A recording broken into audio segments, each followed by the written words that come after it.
Before I heard about this brief and willing invitation, I found it really intimidating and difficult to share the gospel. I didn't want to do it, particularly I like the gospel and I want to share it, but it was more difficult. It was more intimidating. I remember in March when President Durant and Sister Durant came to our ward for third hour, and me and my sister were there and we were listening to them, and President Durant called me up to do a simulation with him, and after that I was like, I think I can do this. I think I can try this.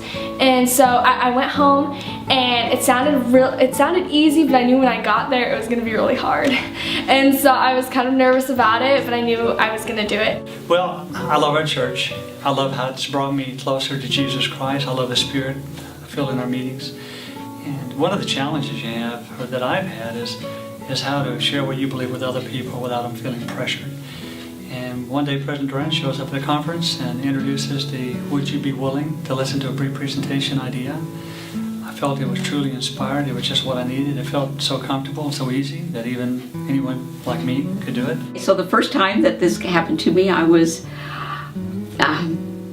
in a doctor's office getting an MRI, and the nice sweet lady that was giving me the MRI was so nice, and she asked all these questions about myself.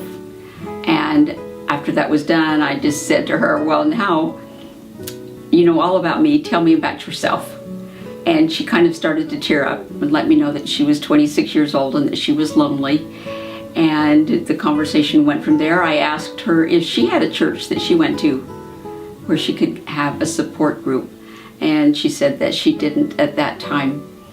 And I just kind of felt really bad for her, and I asked her if she would be willing to listen to a brief presentation about our church. And I said, you know, I'm a Mormon. And she said, well, my grandpa's a Mormon. He's 80 and he just joined, and he's telling me how happy he is. And so I asked her if she would be willing, and she said, well, I can't listen right now. I have to do your MRI. And so I said, well, you don't have to listen right now, but give me your name, your telephone number, your address, and I'll see to it that some people come and visit you. So for the first day, I went up, and the first thing I did was not a success, but I felt the Spirit so much, and it was so contagious that I just decided to keep doing it more and more and more. And so then I went to my next thing. I went to the next teacher, and my next teacher was Miss Townley, and I just loved her, and she was single, and I just knew that it would be great if she had the gospel in her life. So I went up and asked her, and she said yes, and I freaked out, and I called my mom, and or I called my dad too, and my dad was like, oh my gosh, this is incredible. And so I just kept doing it from the day on. Had an opportunity when I met Brian after we met each other, hit it off, had some laughs together, had an impression. I told him, Brian, I got an impression to ask you a question. The question is, would you be willing to listen to a brief presentation about our faith? I was prepared to hear him say no and say, well, change the topic. But to my surprise, he said I would. And then I said, well, I set it up, and tonight I got to be a part of his baptism, got to baptize him, and fill my heart with joy.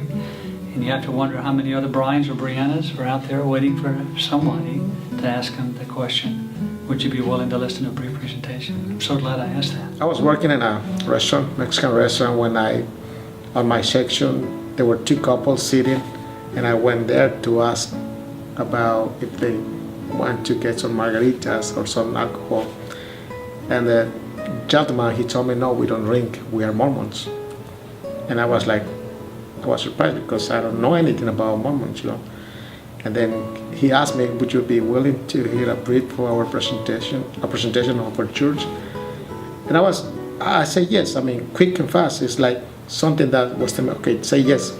So I say yes quickly, and then he said, can I get your information? I said, yeah. You know, I never do that before. So they start coming, the missionaries start listening. You know, we get classes, we got the Plan Salvation, and then the kids, they were really happy to hear they were attached to the missionaries. That was amazing because, you know, they see missionaries say, hey, come in here. And kind of we start building that relationship.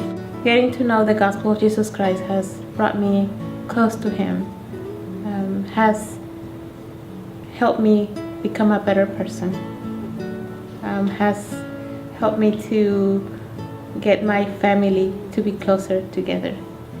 And I just love my Savior.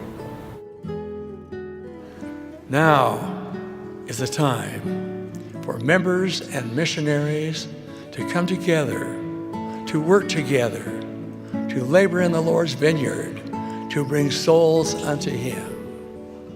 He's prepared the means for us to share the gospel in a multitude of ways, and He will assist us in our labors if we will act in faith to fulfill His work. My family got sealed for all eternity, and I cannot describe all the emotions that I have, but I think the closest would be that it was one of the happiest days of my life.